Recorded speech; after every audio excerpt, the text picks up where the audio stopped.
Veste, kaj imajo skupnega Brazilija in... Ej, slika je narobe barjena, dajte to popraviti. Ok? Veste, kaj imajo skupnega... Ne, čak, pa se je bilo prej prav. Ja, obrni še enkrat. Ok, ja, zdaj pa prav. Tu se vozi po levi.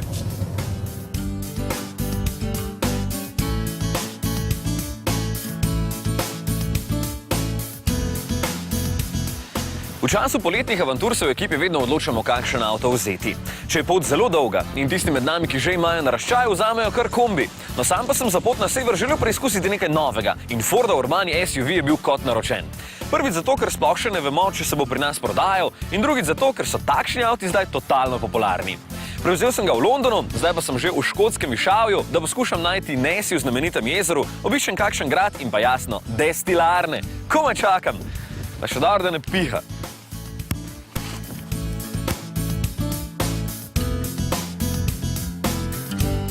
EcoSport ima en velik problem – ceno. Če bi ga zdaj začeli prodajati pri nas, bi stal toliko kot Kuga, kar je nesprejemljivo. Izdelujejo ga namreč v Indiji in Braziliji, kar poleg ostalih stroškov verjetno pomeni še več dajatev, pa smo tam. No, če se to kdaj uredi, boste imeli na voljo še en zelo atraktivno oblikovan avto, ki ga poganja samo litrski trivaljnik EcoBoost. Evropski motor leta. Tale majhen SUV, ki je dolg manj kot 4 metre, se lahko spredaj pohvali s kar 20 odlagalnimi mesti in tudi v vratih je dovolj prostora za veliko plastenko in še kaj. Dovolj prostora je tukaj nad glavo, zaradi česar se v avtomobil enostavno usedete brez sklanjanja. Notranjost vam bo takoj znana, ker je enaka kot v Fiesti, na osnovi katere je EcoSport tudi narejen. Plastika je trda, kar me ne moti, ker je dobro sestavljena, bi pa želel več opore na sprednjih sedežih. Štirje se bodo tukaj notri udobno peljali, zadnjemu sedežu pa se da nastaviti tudi naklon, da je malo bolj udobno. Zelo pa sem pogrešal oporne ročice. V celem avtu jih ni, zato sem jih včasih kar podzavestno iskal med vožnjo. In še nekaj, rezervno kolo. Za kar 20 cm takole štrli ven in dajo vtis pravega terenca. Ja. Kot včasih Toyota RAV4 ali Honda CR-V, pa so potem hitro to opustili, ker je težje parkiranje, avto je brez veze daljši, pa še vrata se morajo odpirati na stran. No, kljuko so takole elegantno skrili v tole luč, nakladalni rob je nizek, notri pa spravite za 70 litrov več prtljage kot v Fiesto, skupno 346 litrov, kar je za manj kot 4 metre velik avto veliko.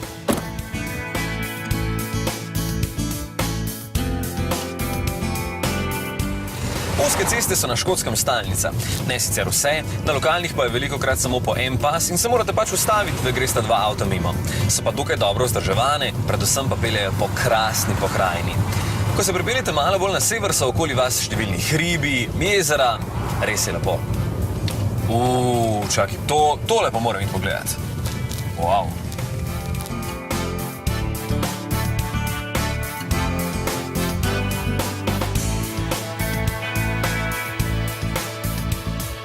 Po 246 stopnicah sem prispel na vrh tega spomenika, ki so ga Škoti postavili svojemu največjemu heroju v čast, Williamu Wallacu, ki je leta 1297 tamle pri tistem mostu premagal Angleže in to je v tistem času bilo wow.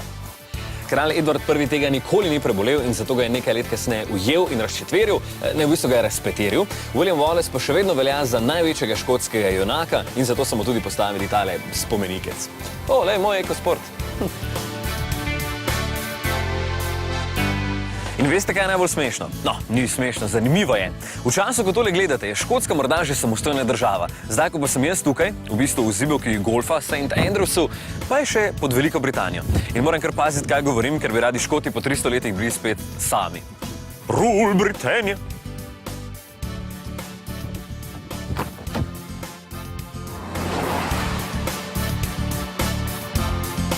EcoSport nikakor ne skriva, da mu je najbližje mesto, zato tudi je urbani SUV.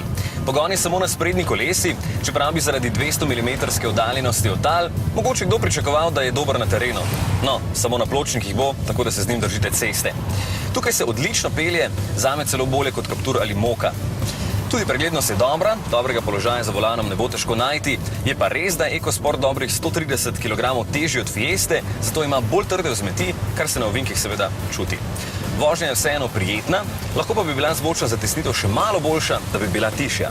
EcoSport je tukaj na voljo s 3 motorji. 1,5-litrskim dizelskim in 2 bencinskima, 1,5-litrskim in pa litrskim trivaljnikom EcoBoost, ki ga ima tudi tale. Poznam ga že iz drugih Fordov, tako da vem, da zna biti poskočen. Dovolj je moči, 125 konjev, a.k.a. 92 kW in 170 Nm navora, značilen zvok trivaljnika, malo neodločen edino pri speljevanju. 5-stopenjski ročni menjalnik je natančen, malo se zatika v zvratno prestavo, no tukaj pa zaradi nizkih omejitev, na avtocesti se lahko pelješ največ 110 km/h, sploh ne čutim potrebo po 6. stopnji. Doma bi jo. Tudi poraba zaradi omejitev ni velika, povprečno EcoSport pije 7,2 litra na 100 prevoženih kilometrov. Čeprav iz nekaterih kotov izgleda čudno, je poseben in prepričan sem, da bi ga tudi marsikateri Slovenec želel voziti. Sploh v tej barvi, zato je treba samo malo spustiti ceno, da bo Fordova ponudba tudi pri nas popolna. Evo, obiskal sem tudi destilarne, ena je za mano in v okolici je vedno tak poseben von. To pa zato, ker letno na Škotskem v zrak izhlapi 100.000 sodov viskija. Zdaj pa, če zračunate, vsak sod približno 200 litrov, ja, nekaj ga je v zraku. Evo, obiskal sem še gradove, videl menhirje, kaj sem že pozabil? A ja, točno!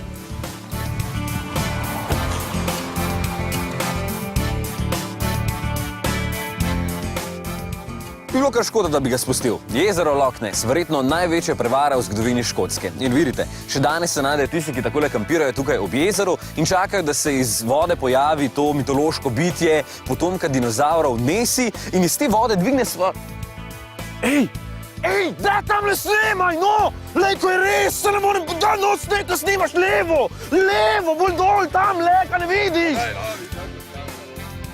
Kaj si posnel? Pa ne, kaj je že?